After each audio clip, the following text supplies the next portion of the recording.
suatu saat ditawari dengan hal-hal yang eh, memang bertentangan dengan Islam, maka dia tidak mau. Karena yang dia inginkan adalah surga, dia tidak ingin mencari kenikmatan dunia yang sementara. Itulah hakikatnya kalau kita benar-benar ingin mencari surga gitu ya, selamat dari neraka. Dan itu sekali lagi adalah aplikasi kita di dalam mensyukuri segala nikmat Allah yang selama ini Allah tidak putus-putusnya memberikan pada kita semua.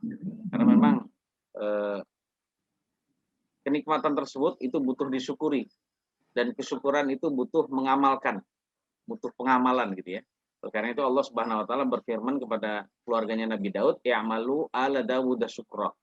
Jadi beramallah kalian wahai keluarganya Daud karena mewujudkan kesyukuran kepada saya. Kata Allah Subhanahu wa taala. Wallahu a'lam bishawab. Bapak Ibu jamaah kaum muslimin dan muslimat, azanillahu wa iyyakum, kita akan lanjutkan kajian tafsir kita, tafsir bulanan. Di pertemuan lalu kita sudah membahas 6, di pertemuan lalu ya, kita sudah membahas 6 surat, mulai dari An-Nas sampai dengan surat Al-Kafirun, ya, Al-Kafirun, surat terakhir kemarin kita bahas. Dan terakhir dari surat Al-Kafirun itu intinya menunjukkan lakum dinukum waliyadin. Jadi bagimu agamamu, bagiku agamaku. Jadi intinya seperti itu ya. Jadi agama Islam mengajarkan toleransi, makna toleransi adalah membiarkan, tidak mengganggu, tidak menyakiti gitu ya, orang yang memiliki aliran kepercayaan atau agama yang lain gitu ya. Jadi Islam itu pada hakikatnya mengakui eksistensi atau keberadaan dari penganut agama yang lain. Namun perlu diingat yang Islam akui adalah keberadaannya saja. Namun Islam tidak mengakui akidahnya yang batil gitu ya. Jadi perlu diingat Islam tidak mengakui akidahnya yang batil. Sama sekali kita tidak pernah mengakui akidah yang mengatakan bahwasanya Allah punya anak. Nah gitu ya. Allah atau Tuhan itu lebih dari satu. Itu dalam hati kita tidak mengakuinya gitu ya. Namun kalau dalam secara lahiriah ya pokoknya kita biarkan saja, nggak usah kita ganggu. Bahkan kita tidak usah sakiti orang yang memiliki keyakinan agama yang lain. Itulah pengamalan dari lakum dinukum waliyadin. Di lakum dinukum waliyadin itu tidak seperti yang dipahami oleh orang-orang yang punya pemahaman liberal gitu ya, pemahaman sekuler gitu atau pluralis yang salah gitu ya. Bahwasannya toleransi itu harus dengan mengucapkan selamat Natal misalnya. Pluralis itu juga harus mengikuti acara ibadahnya mereka. Tidak perlu. Kita tidak usah ditarik-tarik untuk mengikuti agama mereka. Mereka juga tidak perlu kita tarik untuk mengikuti agama kita. Ya udah masing-masing saja itu. Insya Allah kalau masing-masing tidak saling menyakiti, udah selesai gitu ya. Jadi kalau yang dikhawatirkan orang itu kan, misalnya kalau kita menyebut kata kafir ya, yang menyebut bahwasanya agamanya sendiri masuk neraka, yang terjadi adalah nanti adanya permusuhan. Namun hakikatnya sebenarnya tidak.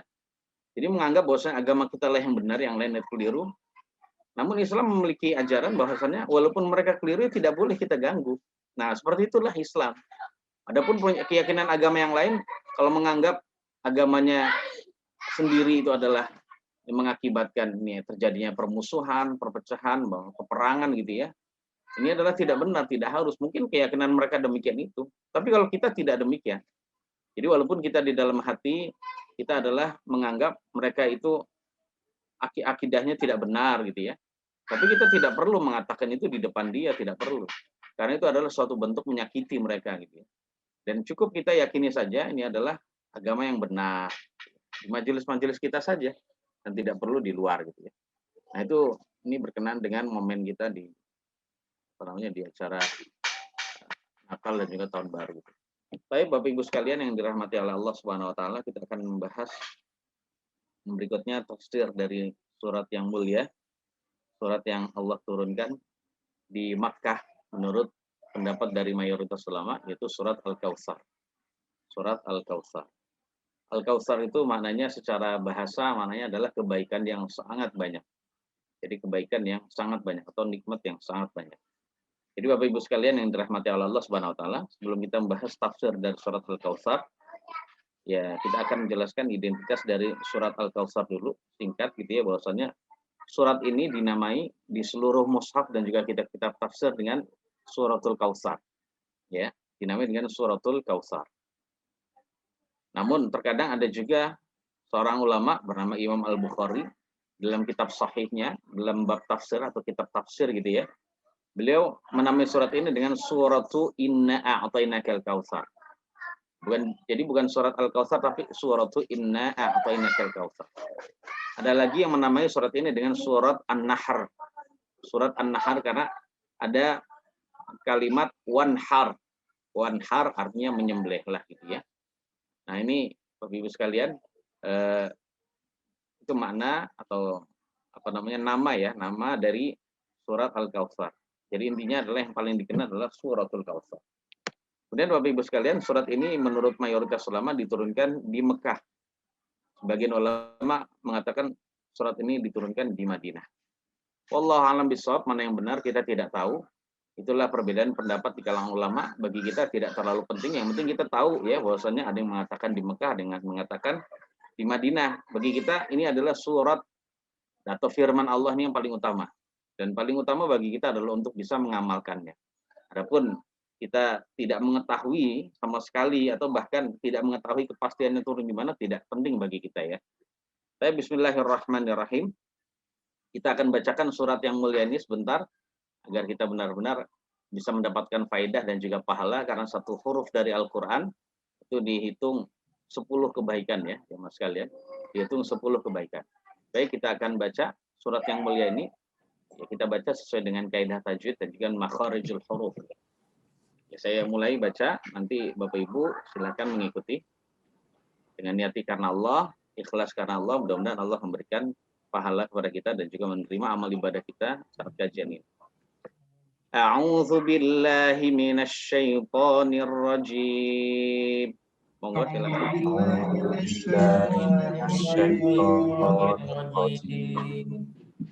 Bismillahirrahmanirrahim. Bismillahirrahmanirrahim. Inna a'tainakal kautsar. Inna a'tainakal kautsar. Jadi innanya itu mad jaiz ya Bapak Ibu, bacanya banyak. Inna a'taina. Jadi cara bacanya a. Jadi hamzah dulu bunyikan baru ain. A'tainakal kautsar. Sar. Jadi bukan sar tapi sar. Kal kautsar. Sar. Jadi seperti nutup mulutnya ya. Ini menunjukkan cara membaca ra ya, yang di akhir kata itu dengan ditafkhim, ditebalkan. Ya, karena kalau huruf ra itu di waqaf maka dibaca sukun. Nah, sebelum ra sukun ada fathah yaitu sa, maka cara bacanya adalah tafkhimur ra. Tafkhim itu adalah diberatkan, ditebalkan gitu ya. Jadi bukan sar tapi sar. Sar ya. Oke, kita ulang lagi nggak apa-apa. Inna a'tainakal kautsar. Inna a'tainakal kautsar. Ya. Ini bunyinya kausa, sa ya, sa. Bukan bunyi sin, sar, kausar, salah. Kausa. Ini tidak boleh Anda mendesis ya. Kausar, ya. Oke, digigit Pak ya ujung lidahnya. Coba diulang lagi.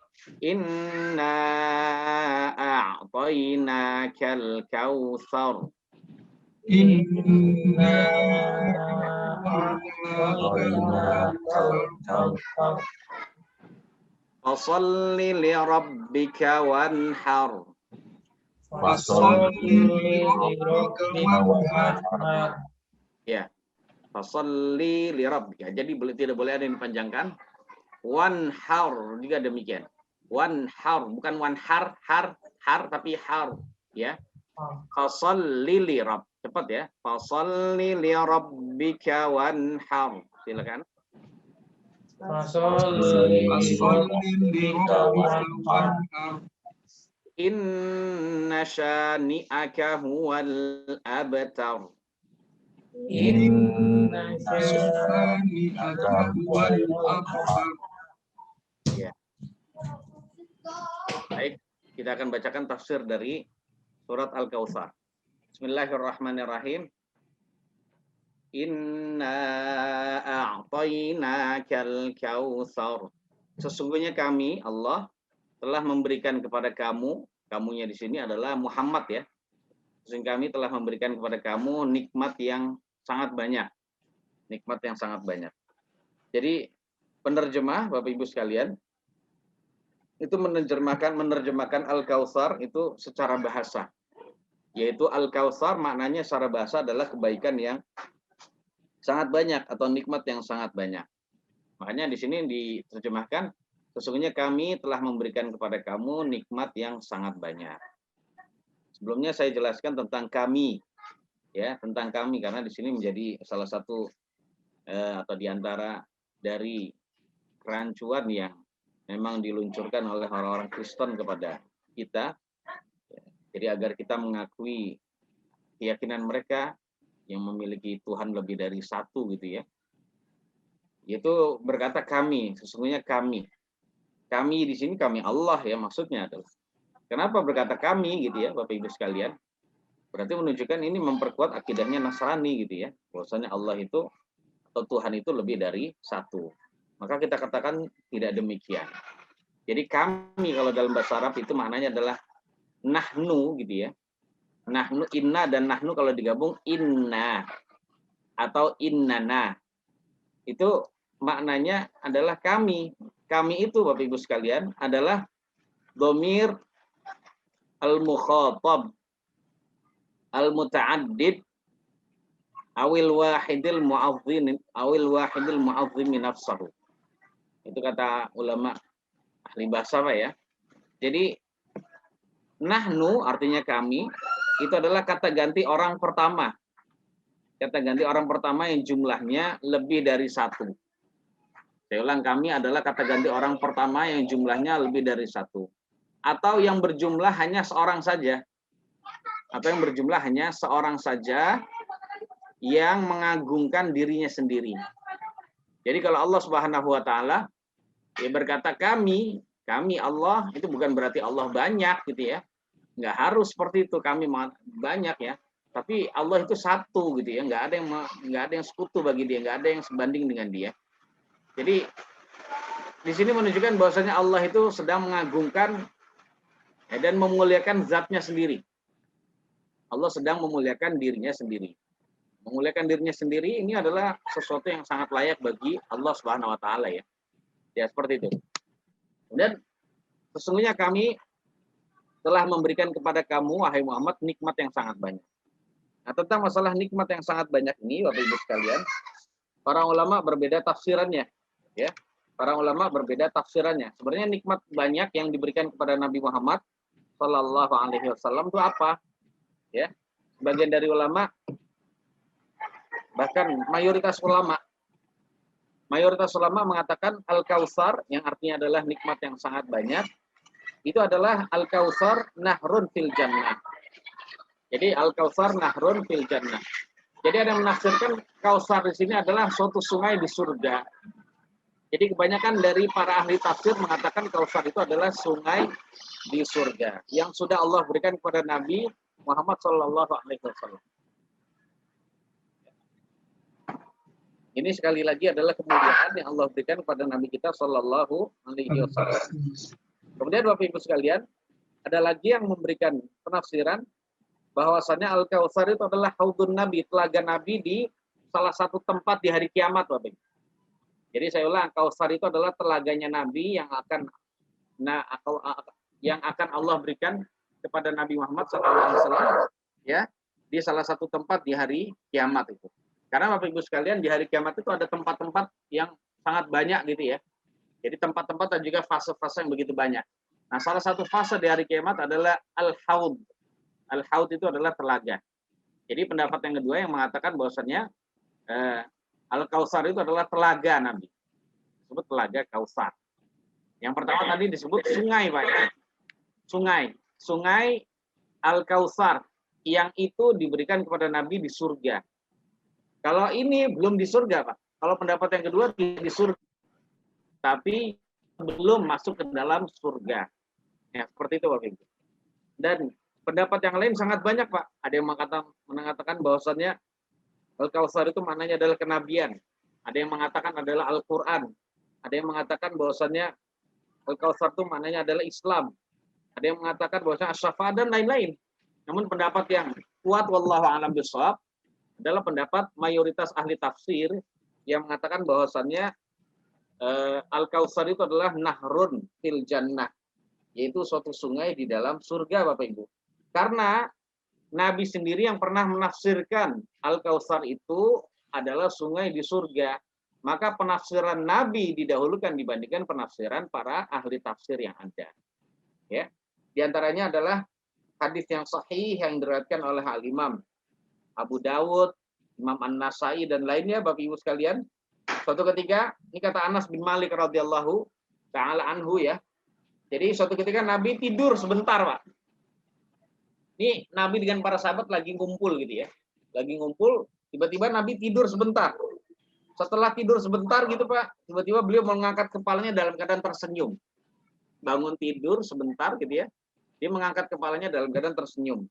Kemudian Nabi kita SAW bersabda, "Innahu unzila alayya anifan suratu Bismillahirrahmanirrahim. Inna a'tainakal kautsar hatta khatamaha." Jadi kata Anas, Nabi suatu saat tidur sebentar, kemudian mengangkat kepalanya dalam keadaan tersenyum. Kemudian beliau bersabda, "Sesungguhnya barusan saja saya diturunkan surat Bismillahirrahmanirrahim." Ini membaca surat Al-Kautsar sampai habis gitu ya. Dan artinya terjemahannya nanti kita akan jelaskan. Sampai Nabi menghatamkan surat Al-Kautsar. Kemudian Bapak Ibu sekalian, Nabi bertanya kepada para sahabat, "Hal tadruna mal kautsar?" Menurut kalian Kautsar itu apa? Kalian tahu nggak apa itu Al-Kautsar? Kalau secara bahasa Bapak Ibu, para sahabat udah tahu makna Al-Kautsar itu adalah kebaikan yang banyak. Ya, nikmat yang sangat banyak gitu ya. Karena Kautsar itu asal kata dari kasura yang maknanya adalah banyak. Nah, kemudian Nabi ini bertanya kepada para sahabat, sebenarnya kalian tahu nggak Al-Kautsar itu apa? Nabi tidak bertanya artinya, Pak. Tapi Nabi bertanya apa maksudnya Kautsar yang ada di dalam firman Allah itu. Kemudian para sahabat berkata, Allah wa rasuluhu a'lam. Allah dan Rasulnya yang lebih tahu. Nabi bersabda, huwa nahrun a'tanihi rabbi. Wa nahrun a'tanihi rabbi fil jannati. Bapak Ibu sekalian, kata Nabi ini Nabi artikan langsung ya. Jadi Al-Kautsar itu adalah sungai yang telah Rabbku, yang telah Tuhanku berikan kepadaku di surga. Nah, ini tadi Pak ya. Alaihi khairun katsir. Di sungai tersebut terdapat kebaikan yang sangat banyak. Huwa haudhi, kata Nabi. Sungai tersebut adalah telagaku. Jadi sungai tapi kayak telaga Bapak Ibu sekalian ya. Taridu alaihi ummati yaumal qiyamati. Jadi umatku akan mendatanginya pada hari kiamat nanti. Jadi umatku akan mendatanginya pada hari kiamat nanti. Aniyatuhu ka'adadil kawakib. Jadi wadah-wadahnya itu sama seperti hitungannya atau jumlahnya bintang-bintang. Kita tahu nggak ada yang bisa mengetahui jumlahnya bintang-bintang melainkan Allah Subhanahu wa taala. Seperti itu pula Bapak Ibu ya. Jumlahnya wadah-wadah yang ada di sekitar sungai atau telaga Al-Kautsar. Ya, seperti itu. Bapak Ibu sekalian, apa maksudnya wadah itu? Karena memang air dari Al-Kautsar itu nanti akan diminum oleh umatnya Nabi kita Shallallahu Alaihi Wasallam. Karena umatnya Nabi Muhammad itu pada kehausan semua. Kehausan semua. Di saat menghadapi hari kiamat yang begitu membuat orang dehidrasi, Pak. Dan dehidrasinya itu bisa membuat orang mati kalau untuk ukuran dunia, Pak ya. Tapi karena mereka sudah mati, maka mereka tidak akan mati lagi yang kedua. Saat itu pada kehausan, Bapak Ibu ya. Nah, seperti itu. Makanya ada wadah-wadah yang digunakan untuk meminumnya. Yukhtalajul abdu minhum. Nanti akan didatangi umatku, namun nanti akan ada hamba-hambaku, ada hamba-hamba Allah yang diusir, tidak boleh memasuki telagaku, tidak boleh memasuki Al-Kautsar, nggak boleh mendatangi Al-Kautsar, dilarang. Ternyata melarang Allah Subhanahu Wa Taala. Faqulu, lalu aku berkata kepada Allah, ya Rabb, innahu min ummati. Dia kan termasuk umatku, wahai Allah. Kenapa engkau usir gitu ya? Kemudian dikatakan, fayuqal innaka la tadri ma ahdatsa ba'daka. Sesungguhnya engkau tidak tahu wahai Muhammad Jadi engkau tidak mengetahui apa yang telah dia perbaharui setelah kamu wafat.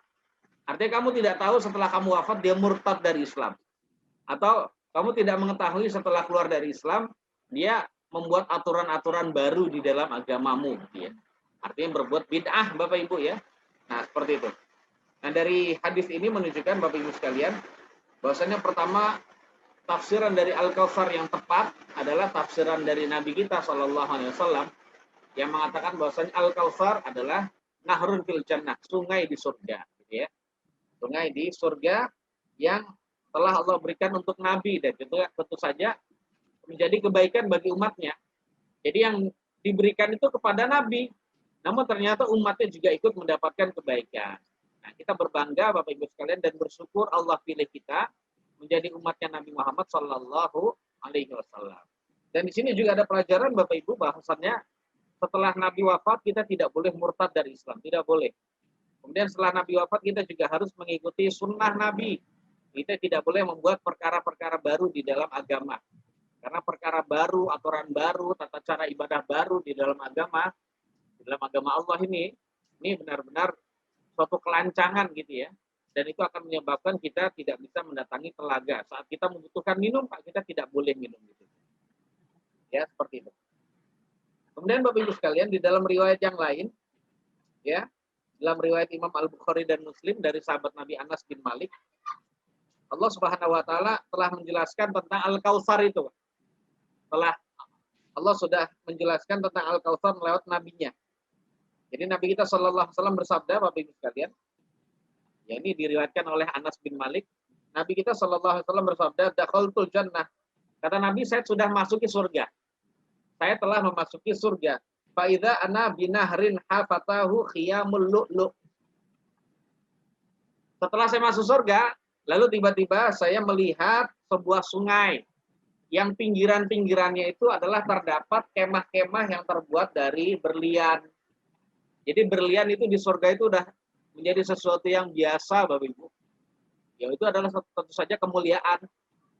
Jadi bahannya kemah-kemah itu adalah berlian, Bapak Ibu sekalian.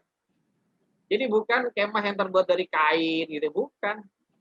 Atau parasit, bukan, tapi terbuat dari apa? Berlian, kata Nabi. Fadarabtu biyadi ila ma yujra fihil ma fa idza miskun al-faru. Lalu saya pukulkan tanganku kepada tempat mengalirnya air tersebut. Maksudnya saya pukulkan kepada airnya, maksudnya kepada airnya itu. Nah, lalu tiba-tiba airnya tersebut mengeluarkan bau yang sangat sedap. Jadi wangi yang sangat semerbak, Bapak Ibu. Jadi ternyata airnya itu wangi, Bapak Ibu. Dipukul gitu ternyata itu bisa menimbulkan semerbak yang sangat enak gitu ya, dicium gitu ya. Jadi mengeluarkan bau wangi yang sangat semerbak. Qultu ma hadza Jibril, Kemudian saya bertanya, wahai Jibril, ini apa ini? Kemudian Jibril berkata, hadzal kautsarul ladzi a'takahu Allah. Jibril berkata, ini adalah Kautsar yang telah Allah berikan kepada kamu. Ya, seperti itu Bapak Ibu. Jadi banyak sekali Bapak Ibu sekalian hadis-hadis yang menjelaskan tentang Al-Kautsar. Dan kewajiban kita sebagai hamba Allah Subhanahu wa taala harus meyakini tentang Al-Kautsar itu, Pak ya. Kemudian di dalam hadis riwayat yang lain, ini dijelaskan Bapak Ibu tentang kondisi dari Al-Kautsar. Jadi hadis ini diriwayatkan oleh Imam At-Tirmidzi, Ibnu Majah dan lainnya. Nabi kita Shallallahu Alaihi Wasallam bersabda, Al-Kautsaru nahrun fil jannah. Kautsar itu adalah sungai di surga. Hafatahu min zahabin. Pinggirannya Pak itu terbuat dari emas. Jadi ada yang terbuat dari emas, ada yang terbuat dari berlian, Pak. Pinggirannya tahu nggak ya? Pinggirannya. Kalau di sini kan sungai itu pinggirannya kan tanah, Pak ya. Kalau merenang pinggirannya itu terbuat dari semen, pasir gitu. Ini enggak. Pinggiran itu adalah terbuat dari emas. Ada yang terbuat dari perak, terbuat dari apa? Berlian. Yujra 'ala durri wal yaqut. Jadi pinggirannya adalah terbuat dari emas. Kemudian tempat mengalirnya air sungai Al-Kautsar itu adalah berlian dan permata, Pak. Jadi bawahnya itu adalah berlian dan permata. Jadi bukan batu-batu, Pak. Sekali lagi bukan batu-batu. Jadi batu-batunya di sana adalah berlian dan permata. Dek.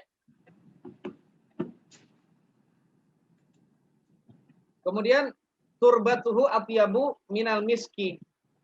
Debunya, Pak. Nah, di sana kan kayak sungai, Pak ya. Namanya sungai itu ada debunya, Pak. Nah, ternyata debunya itu lebih wangi dibandingkan minyak wangi kasturi, Pak. Jadi minyak wangi kasturi adalah minyak wangi yang terwangi di zaman Nabi kita Shallallahu Alaihi Wasallam. Pokoknya debunya itu lebih wangi daripada minyak wangi yang ada gitu ya. Wa ma'uhu asyaddu bayadan minal labani. Sedangkan airnya itu lebih putih dibandingkan susu. Air susu, Pak, itu putih. Kita belum mengetahui, belum melihat, Pak, ada yang lebih putih dibandingkan air susu, gitu ya. Namun ternyata ada yang lebih putih, Bapak Ibu sekalian, yaitu airnya Sungai Al-Kautsar. Airnya Sungai Al-Kautsar. Kita tidak tahu kayak gimana, Pak. Karena memang ini di dalam surga. Itu surga memang semua isi surga itu disediakan. Memang belum pernah dilihat oleh mata, Pak ya. Belum pernah dilihat oleh mata. Wa ahla minal asali. Begitu juga airnya itu lebih manis dibandingkan madu, Pak. Madu kita belum tahu ya, ada yang lebih manis dibandingkan madu. Namun ternyata airnya ini lebih manis daripada madu. Nah, karena Bapak Ibu sekalian, ya, Sungai Al-Kautsar ini adalah sungai yang nanti akan diminum oleh umatnya Nabi Shallallahu Alaihi Wasallam, dan Nabi sudah menunggu kita di sana, Bapak Ibu sekalian. Maka perlunya kita menjaga amalan kita agar murni sesuai dengan apa yang diajarkan oleh Nabi kita Muhammad Shallallahu Alaihi Wasallam. Di dalam riwayat yang lain, Bapak Ibu sekalian, siapa saja yang minum satu kali minum ya, maka tidak akan haus selamanya. Jadi karena kita setelah haus, Bapak Ibu, nah kita minum, sekali minum itu tidak akan haus selamanya. Bahkan ketika seseorang masuk ke dalam surga, itu masuk surga tidak dalam keadaan kehausan, Bapak Ibu. Dan setelah masuk surga, minum dengan minum yang sangat banyak itu bukan karena haus, tapi karena memang nikmat. Ya, seperti itu. Bukan karena kelaparan, tapi karena memang nikmat, gitu ya. Jadi seperti itu. Jadi intinya haus dan lapar itu tidak ada lagi di surga. Walaupun tidak ada haus dan lapar, tapi minumnya ahli surga itu kuat sekali. Makannya ahli surga itu kuat sekali, gitu ya. Jadi seperti itu. Jadi itu makna dari Al-Kautsar, Bapak Ibu, yang diberikan oleh Allah Subhanahu wa taala kepada Nabi secara khusus, dan ternyata itu juga bisa kebaikan tersebut, kebaikan dari Al-Kautsar yang diberikan kepada Nabi itu ternyata juga mengalir kepada umatnya Nabi kita Shallallahu Alaihi Wasallam. Inna a'tainakal kautsar fasholli li rabbika wanhar. Maka oleh karena itu dirikanlah salat karena Tuhanmu dan berkorbanlah. Makna berkorban di sini adalah menyembelih hewan, Pak ya. Jadi wanhar di sini maksudnya adalah menyembelih hewan. Bapak Ibu sekalian, ayat yang kedua ini ya, ini adalah sebagai bentuk kesyukuran dari Nabi kita Muhammad Sallallahu Alaihi Wasallam, sudah diberikan kebaikan yang banyak, diantaranya adalah Al-Kautsar, itu sungai yang ada di surga untuk Nabi itu. Maka sebagai konsekuensi rasa syukurnya, Nabi diperintahkan untuk mendirikan sholat karena Allah dan menyembelih hewan karena Allah juga. Nah, seperti itu Bapak Ibu. Dan ini menunjukkan Bapak Ibu sekalian ya, konsekuensi kita diberikan nikmat banyak, ya kita melaksanakan ibadah pada Allah. Jadi mendapatkan nikmat itu bukan makan, Pak, nggak harus makan, Pak. Tapi perhatikan ibadah kita sehari-hari. Dan ibadah yang paling utama adalah sholat kita, Bapak Ibu. Ya. Dan sholat kita harus diperbaiki. Makanya kalau ada kajian bab sholat itu kita jangan bosan, Bapak Ibu. Ikuti kajian tentang tata cara sholat Nabi. Ya. Ikuti tata cara sholat Nabi. Jadi agar kita sholatnya itu adalah sesuai dengan contoh dari Nabi. Dan juga ikuti juga kajian berkenaan dengan masalah tauhid, Bapak Ibu. Karena kajian masalah tauhid itu bisa memperkuat akidah kita, tauhid kita. Sehingga kita dalam melaksanakan sholat karena Allah. Menyembelih hewan untuk Allah, bukan untuk selain Allah Subhanahu wa ta'ala. Nah, seperti itu Bapak Ibu sekalian. Jadi sekali lagi, yang dimaksud sholat di sini adalah semua sholat. Jadi kita terapkan sholat itu dengan cara yang baik, ya. Jadi makna mendirikan sholat, Bapak Ibu sekalian, adalah melaksanakan sholat. Kan kita sering ya, tegakkanlah sholat, dirikanlah sholat. Apa maknanya mendirikan sholat? Ya, sebagai bentuk kita syukur pada Allah, kita mendirikan sholat. Nah, maknanya mendirikan sholat adalah melaksanakan sholat sesuai dengan syarat-syaratnya, sesuai dengan rukun-rukunnya, sesuai dengan kewajiban-kewajibannya, ya, memenuhi sunnah-sunnahnya sholat. Karena ada pekerjaan dan juga ucapan-ucapan yang disunnahkan dalam sholat. Ya, kemudian memenuhi juga adab-adabnya sholat. Ada adabnya sholat, Pak. Di antaranya adabnya sholat adalah menghadirkan hati, Pak. Nah, itu makna menegakkan sholat. Ya seperti itu ya. Makna menegakkan sholat juga adalah kita harus mengetahui pembatal-pembatal sholat. Jadi kalau ada orang belajar sholat juga harus belajar pembatal sholat. Karena kalau dia tidak belajar pembatal sholat, maka dia suatu saat mengalami pembatal, dia tidak tahu. Sholatnya terus aja, padahal sholatnya udah batal itu. Dia harus ngulangi dari awal. Nah, seperti itu ya Bapak Ibu sekalian. Itu konsekuensinya Bapak Ibu sekalian ya, mendirikan sholat. Kemudian sholatnya juga harus karena Allah Bapak Ibu. Ya, sholatnya harus karena Allah, tidak boleh karena selain Allah. Seperti karena pamer, karena agar dipuji oleh orang lain, agar dipuji oleh suaminya, agar dipuji oleh istrinya, agar dipuji oleh orang tua, agar dipuji oleh anaknya, ini tidak boleh. Karena ibadah itu hakikatnya adalah dipersembahkan bagi Allah Subhanahu wa taala, bukan untuk yang lain Bapak Ibu sekalian ya. Ini penting. Kadang kita sholatnya sudah benar sesuai dengan tata cara Nabi, tapi ternyata kita kemasukan pamer. Bisa itu Bapak Ibu sekalian ya. Makanya kita diperintahkan. Jadi sebagai bentuk kita bersyukur diberikan nikmat banyak, Nabi aja diperintahkan untuk sholat karena Allah, apalagi kita Bapak Ibu ya. Kemudian menyembelih hewan juga untuk Allah, karena Allah. Menyembelih hewan itu tidak boleh diperuntukkan untuk selain Allah, tidak boleh Bapak Ibu. Karena menyembelih hewan, hewan apapun ya, menyembelih hewan, khususnya adalah hewan yang halal. Apabila dipersembahkan bagi selain Allah, contohnya adalah untuk penghuni tanah tertentu, untuk penghuni laut selatan misalnya gitu ya. Maka saat itu yang demikian itu bisa menyebabkan seorang keluar dari agama Islam. Karena itu adalah bentuk kesyirikan yang bisa menyebabkan seseorang keluar dari agama Islam. Ini sangat bahaya Bapak Ibu ya. Nah, Nabi diperintahkan untuk melakukan sholat karena Allah. Sholat apa di sini? Intinya adalah umumnya sholat. Sholat secara umum. Dan sholat yang paling utama adalah sholat 5 waktu. Ditambah lagi dengan sholat-sholat yang lain gitu ya. Ditambah lagi dengan sholat-sholat yang lain. Sebagian ulama mengartikan sholat di sini adalah sholat Idul Adha. Sholat Idul Adha. Intinya adalah sholat wajib dan sholat-sholat sunnah yang lain. Makanya Bapak Ibu sekalian, kalau kita dilimpahkan nikmat ya, perbaiki sholat kita. Perbaiki sholat kita. Karena bisa jadi selama ini kita masih berbuat maksiat karena sholat kita masih belum baik. Ya, seperti itu. Kita memiliki rezeki, ya kesyukurannya adalah perbaiki sholat kita. Selama ini bagi laki-laki yang sholatnya jarang ke masjid, atau tidak rutin ke masjid, ya diperbaiki sholatnya dengan rutinkan sholat menuju masjid, sholat di masjid Bapak Ibu. Dan karena itu konsekuensinya sebagai seorang laki-laki yang diberikan banyak kekuatan, sholatnya di masjid. Adapun perempuan sholatnya justru lebih baik di rumah, gitu ya. Namun tidak dilarang apabila mau sholat di masjid. Jadi seperti itu. Itu adalah untuk memperbaiki kesyukuran kita kepada Allah. Bukan makan-makan Pak, nggak perlu Pak. Ini banyak yang tidak mengerti gitu ya. Jadi untuk syukur makan. Gitu. Memang ada kesyukuran yang memang kita disyariatkan untuk makan. Gitu. Di antaranya adalah akikah Pak ya. Di antaranya adalah akikah gitu ya. Kita punya anak, salah satu bentuk kesyukuran adalah menyembelih hewan dan saat itu bersedekah makanan. Itu memang. Tapi tidak semua Bapak Ibu ya. Tidak semua seperti itu. Jadi demikian. Kemudian yang kedua adalah berkorban. Berkorban di sini maksudnya adalah menyembelih hewan untuk Allah Subhanahu wa taala. Bagaimana caranya menyembelih hewan untuk Allah Bapak Ibu? Pokoknya menyembelih hewan dalam rangka melaksanakan apa yang telah disyariatkan oleh Nabi kita Shallallahu alaihi wasallam. Contohnya adalah menyembelih hewan di waktu Idul Adha. Itu termasuk menyembelih karena Allah Bapak Ibu ya. Kemudian menyembelih hewan untuk akikah itu juga termasuk. Kemudian menyembelih hewan untuk bernazar bagi Allah Subhanahu wa taala itu juga termasuk bentuk menyembelih hewan yang benar ya.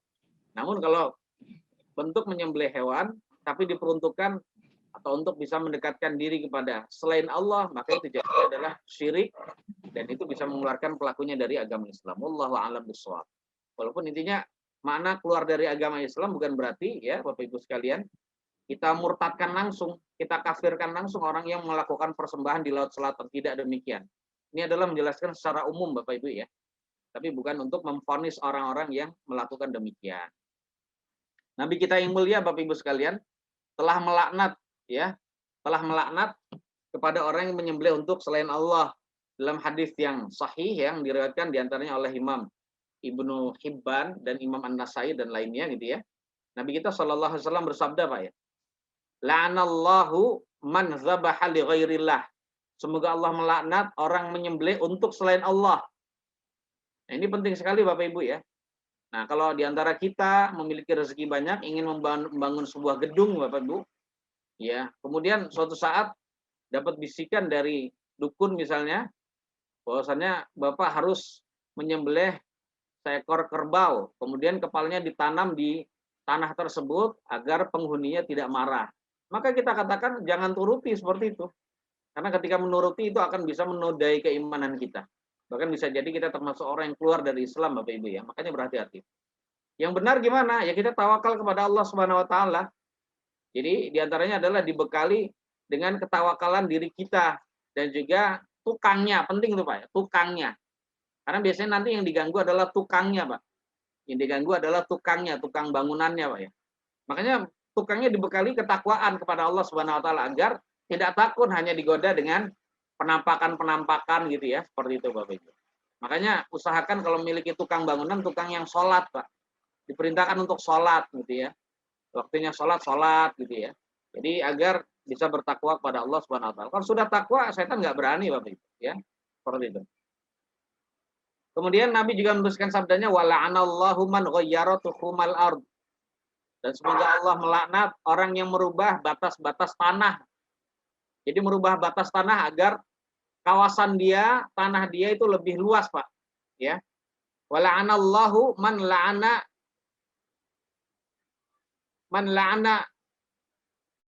kumha a'ma anis sabil. Jadi semoga Allah melaknat kepada orang yang melaknat orang yang buta, Pak. Orang yang buta dari jalanan. Artinya ada orang buta itu dilaknat sama dia, ini tidak boleh. Ya, seperti itu. Kemudian wala'anallahu man sabba walidayhi. Semoga Allah melaknat orang yang mencaci maki kedua orang tuanya. Baik mencaci maki langsung maupun menjadikan sebab kedua orang tuanya dicaci maki oleh orang lain. Ini tidak boleh. Wala'anallahu man tawalla ghaira muwalli. Dan seterusnya Pak ya. Jadi intinya banyak laknat-laknat dari Allah Subhanahu wa taala pada pelaku-pelaku dosa gitu. Jadi intinya Bapak Ibu sekalian, sebagai bentuk kita bersyukur terhadap nikmat Allah Subhanahu wa taala, maka kita tegakkan sholat dengan benar. Karena Bapak Ibu sekalian, sholat ini adalah yang akan bisa menjadi teman kita dan penghibur kita ketika kita sudah tiada Bapak Ibu sekalian. Nah, tentu saja kita benarkan sholat kita, perbaiki sholat kita, kemudian kalau kita ingin menyembelih hewan, sembelihlah hewan dengan dengan karena Allah, bukan karena selain Allah Subhanahu wa taala. Jadi antaranya adalah menyembelih hewan untuk dihidangkan bagi tamu, itu juga boleh Bapak Ibu ya, seperti itu. Kemudian inna syani'aka huwal abtar.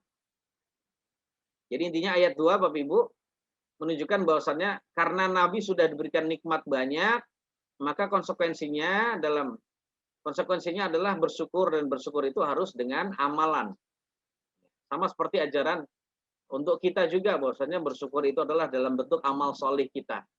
Kalau selama ini kita sudah dilimpahkan nikmat banyak, namun sholat kita masih belum baik Bapak Ibu, ya, kadang juga sholat, kadang enggak gitu ya, maka kita katakan kebaikan yang selama ini Allah berikan pada kita bisa jadi istidraj.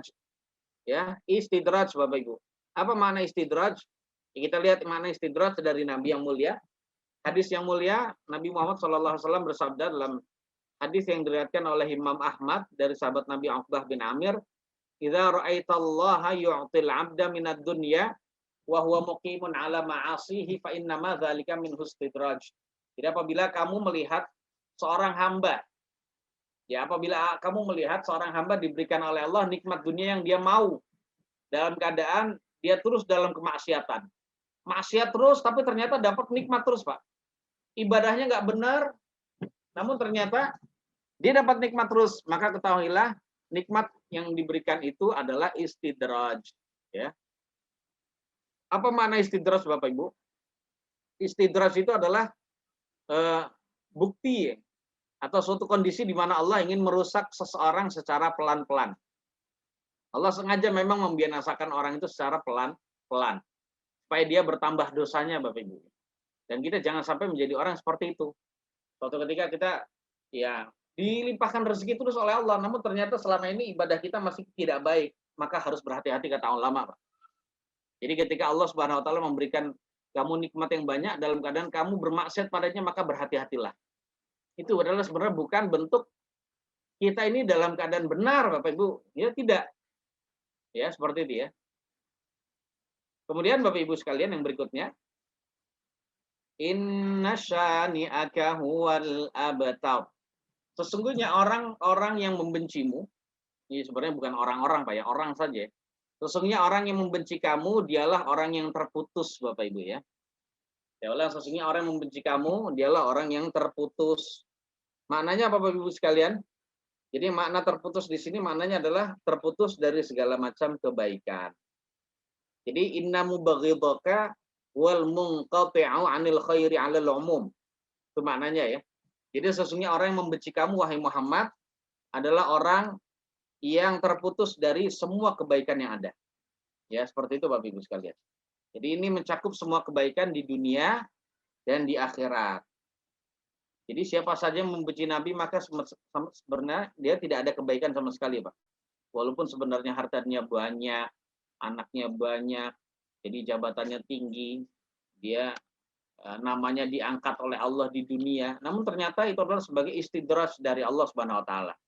Namun sebenarnya dia tidak ada kebaikan sama sekali di dunia dan di akhirat. Dia terputus dari kebaikan di dunia dan di akhirat. Buktinya apa? Ternyata diberikan limpahan nikmat, limpahan pemberian, namun ternyata itu tidak bisa membimbing dia kepada ketaatan pada Allah, tidak bisa membimbing dia kepada keimanan gitu ya. Nah, itulah yang disebut Bapak Ibu sekalian istidraj ya. Tidak ada kebaikan, itu adalah orang yang terputus dari kebaikan.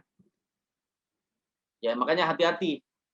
Berarti menunjukkan Bapak Ibu sekalian, ya, kita dilarang untuk membenci Nabi kita Shallallahu Alaihi Wasallam. Nggak boleh kita membenci Nabi Muhammad Shallallahu Alaihi Wasallam.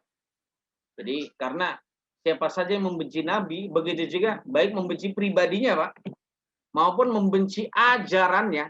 Nah, gitu ya. Membenci ajarannya karena menganggap bahwasanya ajarannya berat amat sih, ajarannya terlihat tidak adil gitu, sehingga sosok nabinya itu dibenci, Pak. Maka kita katakan dia adalah orang yang terputus segala kebaikannya, Bapak Ibu. Artinya kebaikan yang diantara makna putus dari segala kebaikan, kebaikan yang dia lakukan, Bapak Ibu sekalian, itu tidak akan diterima oleh Allah Subhanahu wa taala sebagai bentuk pahala dan juga kebaikan di akhirat bagi dia. Nah, itu adalah putus dari kebaikan. Jadi makanya sangat berbahaya sekali kalau ada orang dia ngaku Islam tapi ternyata dia benci terhadap Nabi. Nah, gitu ya. Termasuk juga benci terhadap Nabi adalah benci terhadap orang yang dicintai oleh Nabi. Ini hati-hati juga, Pak. Siapa yang dicintai oleh Nabi? Para sahabatnya, para istrinya gitu ya. Maka orang seperti itu adalah orang yang diputus oleh Allah Subhanahu wa taala dari segala macam kebaikan. Allah Subhanahu wa taala berfirman, Bapak Ibu sekalian, dalam surat Muhammad ayat 9, "Dzalika bi annahum karihu ma anzalallah fa ahbata a'malahum." Yang demikian itu dikarenakan mereka benci terhadap apa yang Allah turunkan. Benci terhadap agama yang Allah turunkan. Maka akhirnya Allah hancurkan amalan mereka. Apa makna hubutul amal? Hancurnya amal. Maksudnya adalah Allah akan membuat dia atau mereka tidak akan bisa mendapatkan manfaat dari apa yang mereka amalkan saat di dunia, Pak. Jadi nggak bisa dapat manfaat di akhirat. Jadi dia beramal kebaikan di dunia nggak diterima oleh Allah. Ya hanya dibalas di dunia saja. Tapi ketika dia mati menghadap Allah, maka tidak ada kebaikan yang tersisa yang diberikan untuk dia nanti di akhirat. Ya seperti itu ya Bapak Ibu sekalian. Bapak Ibu sekalian yang dirahmati oleh Allah Subhanahu wa taala, sebenarnya surat ini turun Bapak Ibu. Surat ini turun, ini sebenarnya ada sababun nuzulnya, Pak ya. Surat ini turun ada sababun nuzulnya. Di antara sababun nuzulnya diriwayatkan ya bahwasannya orang-orang jahiliyah Bapak Ibu, orang-orang jahiliyah itu melihat ketika putranya Nabi Muhammad SAW wafat, ya, putranya Nabi Muhammad SAW wafat, yaitu bernama Ibrahim gitu ya. Maka orang jahiliyah diantaranya adalah Abu Jahal itu berkata Batara Muhammadun. Batara Muhammadun. Batara Muhammadun itu artinya adalah Muhammad terputus. Muhammad terputus keturunannya. Muhammad terputus keturunannya. Jadi makna Batara Muhammadun, Muhammad terputus keturunannya. Bapak Ibu sekalian, ya itu klaim ya, tuduhan dari orang-orang jahiliyah. Itu dari Abu Jahal khususnya gitu ya. Maka akhirnya Allah turunkan surat ini Bapak Ibu ya. Allah turunkan surat ini yang menunjukkan bahwasannya ayat ini atau surat ini Bapak Ibu sekalian adalah surat yang menghibur Nabi. Ya, surat yang menghibur Nabi di saat banyak ujian yang dihadapi Nabi di Mekah gitu ya Pak ya. Karena Nabi banyak ujiannya, banyak cobaannya, banyak tindasannya, penindasan dari orang-orang kafir, banyak kezaliman yang diterima oleh Nabi dan umatnya. Maka Allah turunkan ayat ini sebagai penghibur. Sesungguhnya kami memberikan kamu kebaikan yang sangat banyak. Ya, nikmat yang sangat banyak maksudnya sungai di surga. Ya, artinya kamu, walaupun kamu sekarang dalam keadaan begini, wahai Muhammad, kamu nanti akan mendapatkan kausar di surga.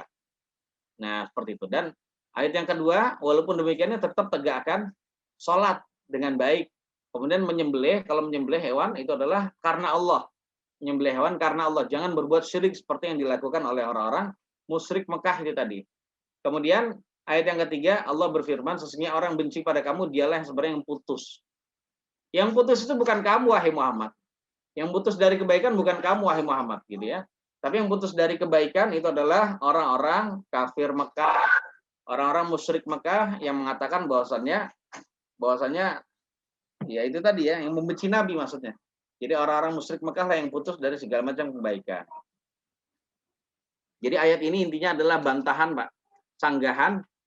Sanggahan kepada ucapannya orang-orang kafir Mekah yang mengatakan sembarangan, Pak ya, bahwasanya walaupun ya Nabi Muhammad SAW meninggal putranya yang bernama Qasim, Bapak Ibu ya, yang bernama Qasim, namun perlu diketahui bahwasannya Nabi ternyata bukan orang yang abtar, bukan orang yang putus kebaikannya, bukan orang yang putus keturunannya, bukan. Karena mana abtar itu putus keturunannya, Pak ya, mananya secara orang. Jadi orang Arab, Bapak Ibu sekalian, kalau anak laki-lakinya itu meninggal, maka mereka berkata bataro fulanun. Jadi fulan benar-benar telah terputus keturunannya. Nah, ketika anaknya laki-laki Nabi SAW wafat, maka mereka berkata bataro Muhammad. Muhammad putus dari kebaikan. Maka Allah bantah, Muhammad gak putus dari kebaikan. Muhammad tidak putus keturunannya gitu ya. Justru yang putus itu adalah orang yang membenci kamu, wahai Muhammad. Jadi seperti itu. Jadi ayat ini adalah bantahan sekaligus menghibur kepada Nabi Muhammad SAW. Karena apa, Bapak Ibu sekalian? Nabi kita SAW adalah orang biasa, Pak. Orang biasa yang terkadang kalau banyak orang-orang tidak menerima dakwahnya, beliau itu kadang galau, sedih gitu ya, susah gitu ya, mikir ini dan itu. Bahkan terkadang beliau itu stres, Pak. Stres itu mikirin umatnya itu nggak beriman, akhirnya tuh beliau ya diketahui oleh Allah hampir bunuh diri, Pak, hampir bunuh diri. Ya gitu ya. Makanya Allah Subhanahu wa taala berfirman, la'allaka bakhi'un nafsaka alla yakunu mu'minin. Jadi barangkali saja wahai Muhammad kamu akan membunuh dirimu sendiri karena mereka tidak beriman kepada kamu. Jadi yang demikian itu adalah hiburan dari Allah Subhanahu wa taala. Jangan kamu lakukan itu wahai Muhammad. Jadi Nabi itu banyak sekali ayat-ayat menghibur, Pak. Ketika Nabi didustakan, nggak dipercayai, Nabi dihibur oleh Allah bahwasannya Rasul dahulu juga banyak yang nggak diimani gitu ya, yang didustakan oleh kaumnya. Namun ternyata mereka sabar. Artinya itu mengajarkan kepada Nabi untuk bisa sabar juga. Gitu ya Bapak Ibu sekalian. Nah itu tentang masalah ininya ya Bapak Ibu sekalian yang berkenaan dengan masalah tafsir dari surat Al-Kautsar. Jadi kita akan menjelaskan tentang ininya Bapak Ibu sekalian. Di antara faidah dari surat Al-Kautsar, yaitu Bapak Ibu sekalian, maksud ya, sebagian ulama menjelaskan maksud dari surat Al-Kautsar ini adalah mengutamakan perkara akhirat daripada perkara dunia, Bapak Ibu. Jadi saya ulang, mengutamakan perkara akhirat daripada perkara dunia. Karena perkara akhirat itu adalah perkara yang kekal, lebih baik daripada urusan dunia, apapun hebatnya itu urusan dunia. Dan Allah Subhanahu wa taala ternyata memberikan kepada Nabi di dalam surat ini ya sesuatu yang akan Allah berikan di surga. Jadi dalam keadaan Nabi itu didustakan Bapak Ibu, Nabi ternyata tidak Allah perkuat dari sisi hartanya, bukan. Allah tidak memperkuat Nabi dari sisi apa? Tidak memberikan Nabi dari sisi dunianya, bukan Pak. Ya, tapi ternyata Allah perkuat Nabi dari sisi itu tadi, pemberian akhirat. Nggak ditambah anaknya Nabi nggak ditambah hartanya, ya. Yang mana harta dan anak adalah sesuatu yang memang bisa dibanggakan oleh manusia, tapi Nabi tidak diberikan itu. Dan ini menunjukkan bahwasanya Allah lebih mengutamakan kepentingan akhirat ya dibandingkan kepentingan dunia yang cepat hilang. Kemudian Bapak Ibu sekalian yang dirahmati oleh Allah Subhanahu wa taala, ya kita akan bacakan beberapa faedah dari surat Al-Kautsar ini Pak ya. Sedikit saja kita jelaskan. Di antaranya Bapak Ibu sekalian yang dirahmati oleh Allah, surat Al-Kautsar ini sekali lagi menunjukkan tentang kedudukan Nabi yang mulia di sisi Allah. Dan tentu saja ini adalah sebagai kabar gembira dari Allah dalam rangka untuk menghibur Nabi yang sedang galau karena memang dakwahnya itu banyak ditolak oleh orang-orang musyrik gitu ya. Dan Bapak Ibu sekalian, surat ini juga menunjukkan walaupun Al-Kautsar itu juga diberikan kepada Nabi ya secara khusus Bapak Ibu sekalian, namun ternyata kebaikan dari Al-Kautsar itu ternyata mengalir juga kepada umatnya. Jadi seperti itu Bapak Ibu ya. Jadi semua kebaikan yang diberikan oleh Allah kepada Nabi ternyata itu juga mengalir kepada umatnya. Termasuk begini Bapak Ibu, nanti kebaikan yang ada di akhirat adalah Nabi Muhammad SAW adalah orang yang pertama masuk surga. Karena ketika Nabi orang yang pertama masuk surga, maka umatnya juga adalah umat yang pertama masuk surga, Pak. Karena nanti ketika Nabi membuka pintu surga, gitu ya, nanti umatnya juga nanti akan masuk surga setelah Nabi masuk, Pak. Setelah itu baru diikuti oleh nabi-nabi yang lain dan umatnya, Pak. Ternyata umat Islam duluan yang masuk surga dibandingkan nabi-nabi yang lain, Pak. Ya, ini sekali lagi keunggulan dari umat Islam. Yang nabinya adalah nabi Islam yang mulia, nabi yang mulia sepanjang zaman gitu ya. Bahkan nabi yang terbaik. Kemudian Bapak Ibu sekalian, surat Al-Kautsar ini memberikan isyarat kepada kita semua untuk bersegera mensyukuri kenikmatan Allah dengan cara merutinkan dan melanggengkan pelaksanaan sholat dan menyembelih hewan karena Allah Subhanahu wa taala. Baik hewan yang menyembelih hewan saat Idul Adha gitu ya, menyembelih hewan saat nazar, menyembelih hewan pas akikah gitu ya, Bapak Ibu sekalian. Jadi intinya setelah diberikan banyak nikmat, kita diajarkan untuk bersegera bersyukur pada Allah. Jadi jangan telat syukurnya, Pak. Udah nikmati lama baru ingat, oh iya saya belum bersyukurnya. Seperti ini tidak boleh, Pak. Karena Allah Subhanahu wa taala di dalam Al-Qur'an menyebutkan dengan huruf fa, Pak. Fasholli fa. Fa di sini makanya adalah ba. Maka, Pak ya. Maknanya secara bahasa maka, tapi maknanya Bapak Ibu sekalian, fa di situ maknanya adalah jadi maknanya adalah yufidut taqiba bittisal. Yufidut taqiba bittisal. Jadi huruf fa maknanya maka, Pak ya.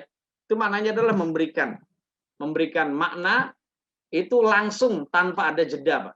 Jadi sudah dapat nikmat, langsung segera syukuri, Pak. Begitu caranya. Kita naik jabatan, langsung segera syukuri, Pak. Perbaiki sholat kita, langsung menuju masjid, Pak. Ya maksudnya kalau sudah adzan gitu ya. Kalau perlu kita sedekah gitu dan sebagainya, itu adalah sebagai wujud kita benar-benar mensyukuri nikmat. Setelah itu kita baru barengi dengan model kesyukuran yang lain atau cara bersyukur yang lain seperti kita ceritakan kepada orang yang cinta kepada kita, Pak. Tentunya cerita kepada keluarga kita. Saya tadi baru dipromosikan jabatannya dan sebagainya. Baru seperti itu, Pak. Namun yang paling utama segera kita bersyukur pada Allah dulu dengan cara kita perbaiki ibadah kita. Perbaiki akhlak kita juga, Pak ya, Bapak Ibu sekalian, dan juga perbaiki akidah kita. Kemudian Bapak Ibu sekalian, surat ini juga menunjukkan bahwasannya mencintai Nabi adalah wajib. Wajib kita mencintai Nabi, Bapak Ibu sekalian. Dan membenci Nabi adalah jalan untuk menuju kebinasaan. Jadi jangan sampai kita sebagai hamba Allah Subhanahu wa taala membenci Nabi atau membenci ajarannya atau membenci orang-orang yang wajib dicintai oleh kita, Pak. Maka saat itu sama seperti membenci Nabi kita yang mulia sallallahu alaihi wasallam. Ya, seperti itu ya, Bapak Ibu. Kalau kita katakan kepada semua umat Islam, masing-masing mereka maka mereka akan mengklaim ya, cinta kepada Nabi, Bapak Ibu. Namun cinta kepada Nabi Muhammad SAW itu harus diwujudkan dengan perbuatan juga, Bapak Ibu sekalian ya. Jadi mencintai Nabi itu harus butuh action, Bapak Ibu. Jadi harus butuh konsekuensi juga. Saya cinta Nabi, ada konsekuensinya, Pak. Di antara konsekuensi cinta Nabi adalah tentu saja pertama beriman, meyakini, Pak, bahwasannya beliau itu adalah Rasul Allah, utusan Allah dari sisinya. Memang itu diutus oleh Allah.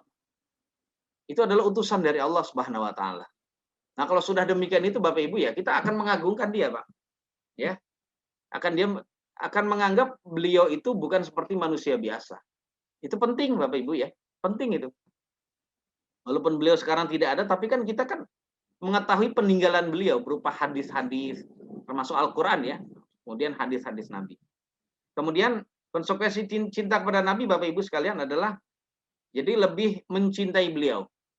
Jadi konsekuensi cinta kepada Nabi adalah mengutamakan cinta kepada beliau, mengalahkan cinta terhadap diri kita, mengalahkan cinta terhadap keluarga kita, harta kita, anak kita, dan seluruh umat manusia yang ada, Pak.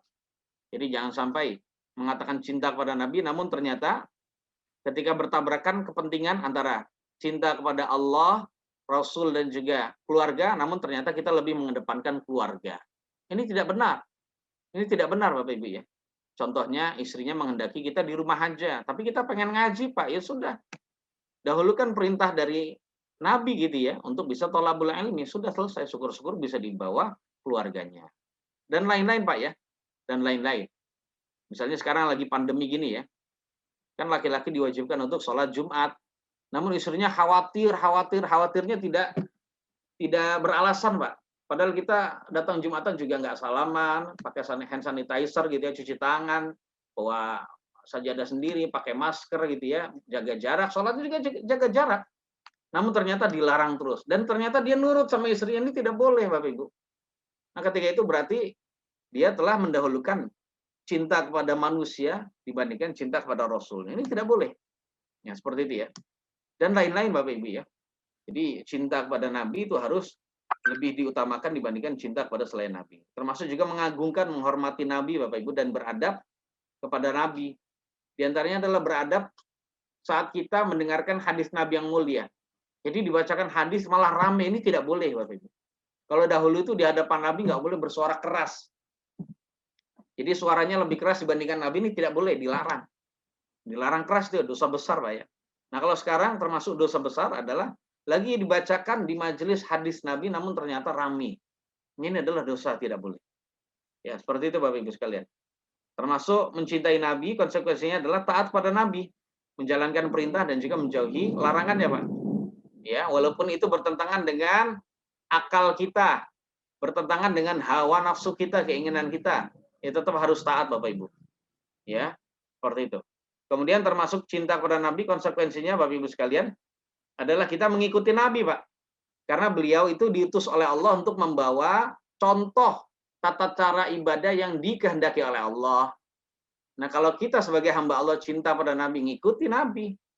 Nabi nggak melakukan, nggak usah melakukan. Nabi melakukan, kita ikuti, Bapak Ibu ya. Sebenarnya enak loh ibadah itu ya. Tinggal copy dan paste. Nggak usah di-delete, nggak usah apa, Pak. Nggak usah diedit-edit, Pak. Nggak perlu. Jadi tinggal copy, paste, selesai, Pak. Nah, caranya copy paste ngaji dulu, Pak. Ya, tapi orang yang nggak copy paste dia akan melakukan delete lah, akan diedit lah. Kayaknya enaknya begini deh, ya, tidak benar itu. Ya. Dan dia akan melakukan ibadah sesuai dengan hawanya, sesuai dengan keinginannya, Pak ya. Sesuai dengan keinginannya. Nah, kemudian termasuk cinta Nabi, Bapak Ibu sekalian, konsekuensinya adalah mengikuti dan juga berakhlak seperti akhlaknya Nabi. Ya, berakhlak seperti akhlaknya Nabi. Jadi usahakan melakukan adab-adab dan juga akhlaknya Nabi, Pak. Ya, Bapak Ibu sekalian, sebagai bentuk cintanya kita kepada Nabi adalah kita membaca sirahnya Nabi. Siapa di antara kita yang sudah khatam membaca sirahnya Nabi? Mungkin jarang di antara kita seperti itu. Padahal buku yang tebal itu, buku yang tebal berkenaan dengan ilmu dunia, Pak. Wah, kita udah bolak-balik khatam itu. Namun untuk membaca sirahnya Nabi saja tidak mau, Pak. Makanya harus kita ini, Pak ya. Kita mulai itu, Pak. Termasuk cinta pada Nabi adalah menerima hukumnya Nabi, Bapak Ibu. Walaupun itu menurut kita adalah tidak adil. Sebab itu adalah hukum Allah pasti adil Bapak Ibu. Karena adilnya Allah itu tidak harus sama, ya. Adilnya Allah itu tidak harus sama gitu ya. Seperti perempuan di dalam warisan itu, ya, dalam warisan itu bagiannya adalah setengah dari bagian kaum pria, ahli waris pria gitu ya, laki-laki. Ya, perempuan harus menerima. Seperti itu ya. Demikian. Jadi harus menerima. Kalau tidak menerima berarti bahaya Pak ya. Bisa jadi termasuk orang yang membenci ajaran Nabi kita Muhammad Shallallahu Alaihi Wasallam. Kemudian termasuk konsekuensi cinta kepada Nabi adalah memperbanyak sholawat untuk Nabi Bapak Ibu ya. Nah itu adalah konsekuensi cinta kepada Nabi. Karena memang mencintai Nabi itu hukumnya wajib Bapak Ibu sekalian ya. Kemudian ya Bapak Ibu sekalian yang dirahmati Allah Subhanahu Wa Taala, itulah beberapa hal yang berkenaan dengan tafsir dan juga faedah-faedah atau kandungan-kandungan dari surat Al-Kautsar. Ya, semoga Allah memberikan kita taufik untuk bisa mendatangi telaganya Nabi gitu. Namun Bapak Ibu sekalian, ada penjelasan dari Imam Al-Qurtubi Pak tentang masalah Al-Kautsar. Jadi di akhirat ini Bapak Ibu sekalian, itu Nabi memiliki 2 telaga Pak. Memiliki 2 telaga. Satu telaga di dalam surga itu disebut Al-Kautsar Bapak Ibu. Satu telaga lagi itu sebelum masuk surga. Ya, seperti itu ya. Satu telaga lagi sebelum masuk surga. Jadi ada telaga yang disebut haud sebelum masuk surga. Itu adanya di salah satu tempat atau fase di hari kiamat Bapak Ibu. Dan itu akan didatangi oleh Nabi, oleh umatnya Nabi. Ya. Akan didatangi oleh umatnya Nabi. Dan juga di situ ada yang terusir Pak. Kalau ini berada di dalam surga, kalau yang ini bukan di dalam surga Pak ya. Nah, buktinya apa ini belum di dalam surga? Buktinya masih ada orang yang terusir, Pak. Masih ada orang yang terhinakan, Pak. Masih ada umatnya yang terhinakan, tidak boleh minum, Pak. Ya gitu ya. Karena kalau itu di dalam surga semuanya dimuliakan, boleh minum semua. Nah, berarti di sini ulama dari riwayat yang begitu banyak, Bapak Ibu sekalian, di antaranya Imam Al-Qurtubi, di sini Nabi memiliki dua telaga. Yang pertama disebut Al-Kautsar, itu di dalam surga, Bapak Ibu. Yang kedua adalah sebelum masuk ke dalam surga, yaitu di salah satu tempat, karena di salah satu fase dari hari kiamat Pak ya. Karena fase kiamat itu ini Pak ya, nih kalau yang ada, jadi akhirat itu dimulai dari alam barzakh, alam kubur. Setelah alam barzakh itu ada alam al-ba'ats wan nusyur, yaitu kebangkitan Pak. Kebangkitan dan jasad-jasad itu disusun semua sehingga menjadi seperti kita sekarang Pak ya, jasad ini. Kemudian setelah itu dikumpulkan, ada al-hasyr, Pak. Setelah dikumpulkan ada yang disebut al-hisab. Ada fase al-hisab. Hisab itu di situ kita ditanyai. Kemudian di situ ada tatayur suhuf, dibentangkan catatan amalan kita, Bapak Ibu. Ada fase al-mizan. Al-mizan itu adalah timbangan amalan. Ada fase yang disebut haud, telaga Nabi, Pak. Ada fase as-syafa'ah. Ada fase yang disebut as-sirat Pak, jembatan neraka. Karena setiap umat Islam nanti akan melewati, orang yang beriman akan melewati jembatan neraka tuh Pak ya. Melewati Bapak Ibu ya. Kemudian ada fase qantarah Bapak Ibu. Qantarah itu adalah jembatan setelah jembatan as-sirat. Jadi setelah as-sirat Bapak Ibu, orang nggak langsung masuk surga Pak. Berhasil melewati jembatan as-sirat nggak langsung masuk surga. Namun dia melewati al-qantarah dulu. Kalau memang dia masih ada sangkutan kezaliman yang belum terselesaikan di dunia, nanti akan diambil di situ pahalanya. Nah, setelah itu baru diizinkan untuk masuk ke dalam surga. Nah, diantaranya fasenya adalah haud, Bapak Ibu. Dan inilah yang nanti akan ada sebelum masuk surga. Nah, airnya yang ada di haud, itu bersumber dari Al-Kautsar yang ada di surga, Bapak Ibu. Jadi air yang ada di haud itu artinya telaga, Pak ya. Itu adalah air yang bersumber dari Al-Kautsar yang berada di dalam surga. Sehingga airnya haud itu sama seperti airnya Al-Kautsar. Ya, lebih wangi daripada minyak wangi kasturi, lebih putih dibandingkan air susu, lebih manis dibandingkan madu, ya, seperti itu Bapak Ibu. Dan haudnya Nabi Shallallahu Alaihi Wasallam yang akan didatangi umatnya itu panjangnya 1 bulan perjalanan, lebarnya 1 bulan perjalanan. Panjang banget Pak, karena memang umatnya Nabi Shallallahu Alaihi Wasallam banyak. Wallahu a'lam bishawab. Ya, itu saja yang bisa saya sampaikan. Barangkali di antara Bapak Ibu, Bapak Widi dan keluarga besar, barangkali ada yang mau bertanya, silakan. Selagi saya bisa, saya jawab. Monggo. Monggo, para sedulur kalau ada yang mau bertanya, persilahkan. Mohon maaf tadi bahasanya jelas tidak Bapak Ibu, ya barangkali ada yang kurang jelas. Jelas Pak Ustadz. Monggo silakan, ada yang mau bertanya. Assalamualaikum Ustadz, mau nanya sedikit tapi Salam. bukan yang surat Al-Kautsar, tapi lebih ke yang pertama tadi sebelum pembahasan mengenai lakum dinukum waliyadin. Oke Pak, monggo. Itu berlakunya untuk kalau Natal atau apa itu kan udah jelas ya. Cuman sekarang ada lagi yang lagi heboh nih masalah dengan Ahmadiyah sama Syiah. Apakah lakum dinukum waliyadin itu juga berlaku untuk Syiah sama Ahmadiyah seperti itu Pak Ustadz? Makasih Ustadz. Baik, terima kasih Pak ya. Jadi Ahmadiyah Bapak Ibu sekalian, ini adalah para ulama sudah sepakat bahwasannya dia bukan umat Islam Bapak Ibu ya. Karena setiap orang yang meyakini ada nabi setelah Nabi Muhammad SAW, dia sudah murtad Pak, dia bukan golongan Islam lagi. Nah gitu ya. Makanya seandainya Ahmadiyah itu memiliki hari besar sendiri ya, kita tidak usah mengucapkan selamat pada mereka, karena itu adalah suatu bentuk kebatilan. Kalau kita mengucapkan selamat itu salah satu bentuk kita ridho, kita tidak mengingkari, dan itu tidak boleh Pak ya. Jadi seperti itu. Kemudian kalau Syiah bagaimana? Sama Pak, Syiah umumnya adalah agak ajaran bid'ah walaupun dia menisbatkan kepada agama Islam Pak. Ya. Betapa tidak Bapak Ibu sekalian? Ajaran Syiah adalah ajaran yang isinya adalah mencaci maki Pak. Syiah di Indonesia memang belum berkuasa. Belum berkuasa Pak. Belum banyak. Seandainya mereka sudah berkuasa seperti di Iran, tapi na'udzubillah ya, la qaddarallahu alaina, semoga Allah tidak mentakdirkan itu. Jadi yang terjadi di Iran itu seperti biasa, cacian kepada sahabat itu biasa Pak. Abu Bakar itu penjahat gitu ya, perampok, perampas kekhalifahan. Umar apalagi yang paling sengit permusuhan mereka itu adalah terhadap Umar bin Khattab radhiyallahu anhu. Utsman bin Affan juga seperti itu Pak ya. Termasuk istri Nabi juga tidak terlepas dari kebencian mereka. Sampai mereka dari Syiah Rafidhah gitu ya, yang berani mencaci maki Nabi dan berani mencaci maki para sahabat Nabi dan juga istri Nabi, itu mengatakan bahwa Aisyah itu di neraka itu. Itu ada rekamannya Pak ya, mengatakan Aisyah finnar gitu ya. Jadi sampai anak kecilnya itu diajari untuk mengatakan demikian. Nauzubillah itu ya. Ini adalah salah satu bentuk celaan juga pada Nabi Pak. Jadi orang seperti itu adalah orang yang tidak cinta pada Nabi. Dan kalau menetapi syariat Syiah sampai mati, termasuk orang yang nanti akan ditolak dari telaganya Nabi itu Pak. Ini ngakunya cinta Nabi ternyata mencaci maki orang yang dicintai Nabi Pak. Siapa yang dicintai Nabi? Para sahabat dan juga istri-istrinya. Jadi seperti itu Bapak Ibu sekalian. Jadi, nah seandainya Syiah itu memiliki perayaan sendiri, maka kita tidak usah mengucapkan selamat. Tidak perlu gitu ya. Wallahu a'lam bishawab. Jadi seperti itu Bapak ya. Jadi demikian. Wallahu a'lam. Mungkin maksud pertanyaan saya sih bukan masalah mengucapkannya ya Ustadz, tapi tadi kan disampaikan untuk membiarkan atau dalam artian tidak mengganggu gitu ya. Oh, baik.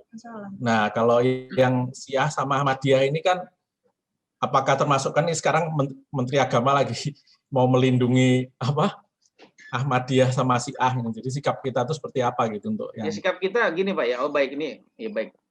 Jadi sikap kita sama sekali tidak menyetujui Pak ya, kalau memang melindungi Ahmadiyah. Maksud melindungi itu adalah menganggap Ahmadiyah dan juga Syiah itu bagian dari agama Islam. Itu Pak yang kita tidak terima Pak. Tidak terima Bapak Ibu. Karena ajaran Islam adalah ajaran yang tidak mengenal ada Nabi setelah Muhammad SAW. Beliau adalah khatamul anbiya. Jadi beliau adalah penutupnya para nabi. Ajaran Islam adalah ajaran tidak mengenal cacian terhadap sahabat, tidak benar itu. Nah gitu ya. Nah namun maksud dari Menteri Agama seandainya maksud dia, tapi kayaknya nggak akan mungkin. Tapi kalau maksud dia adalah melindungi Syiah dengan memberi nama Syiah atau menjadikan Syiah sebagai agama tersendiri, Ahmadiyah tersendiri, oh kita setuju Pak. Nanti akan ada agama Syiah, nanti akan ada agama Ahmadiyah, sehingga mereka dilindungi. Ya kita tidak boleh menyakiti mereka, nggak boleh mengganggu mereka. Alhamdulillah. Nanti umat Islam jadi akan jelas, ternyata agamanya beda Pak. Sama seperti agama Bahai gitu ya, dan lain-lain. Tapi kalau menganggap ya Menteri Agama yang nyeleneh ini baru ini mengatakan bahwasannya dia adalah bagian dari Islam yang harus dilindungi, tidak benar. Dilindungi secara nyawa, oke lah silakan. Tapi dilindungi akidahnya itu yang tidak benar, Pak. Yang benar bagaimana? Ya, Menteri Agama, ya adakan bimbingan kepada orang-orang Syiah untuk bisa kembali kepada Ahlus Sunnah. Menteri Agama mengadakan bimbingan kepada orang-orang Ahmadiyah agar bisa orang-orang Ahmadiyah itu kembali kepada Islam. Ya, karena sekarang mereka tidak Islam, Bapak Ibu ya. Wallahu a'lam bishawab. Begitu Pak maksudnya, Pak, ya. Gitu yang Bapak yang bertanya? Ya, baik Ustaz. Terima kasih. Iya, sama-sama Pak. Silakan ada lagi Pak. Atau kurang puas Pak, silakan Pak. Setelah Mas Arief mungkin ada lagi yang ingin bertanya. Mas Wira? Pas dulu, Paman.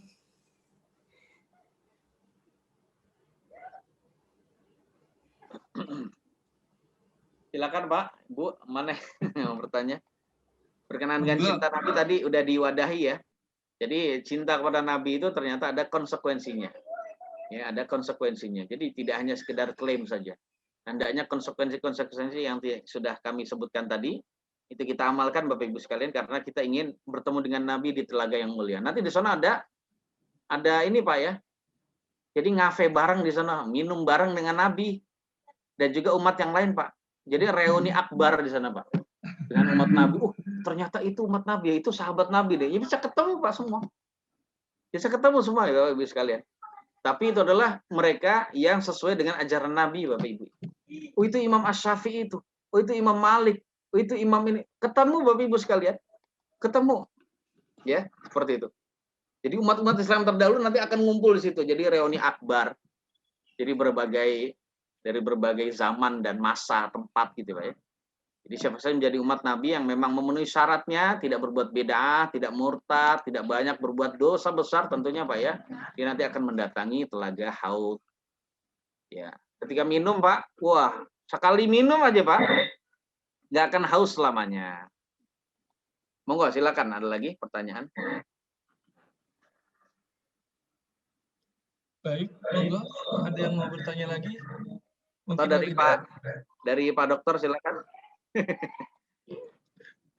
Belum Ustaz.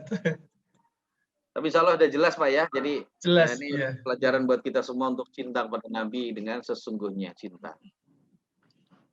Baik, kalau tidak ada lagi yang ingin ditanyakan, monggo Ustadz ditutup dengan doa bersama. Baik.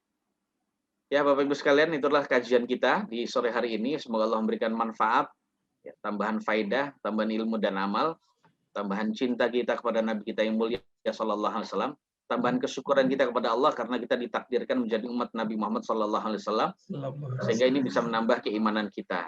Ya, kalau ada kata-kata yang tidak berkenan dari penyampaian saya atau kesalahan itu adalah murni dari saya dan juga dari setan. Saya mohon maaf yang sebesar-besarnya dan saya mohon ampun kepada Allah Subhanahu Wa Taala agar Allah mengampuni saya.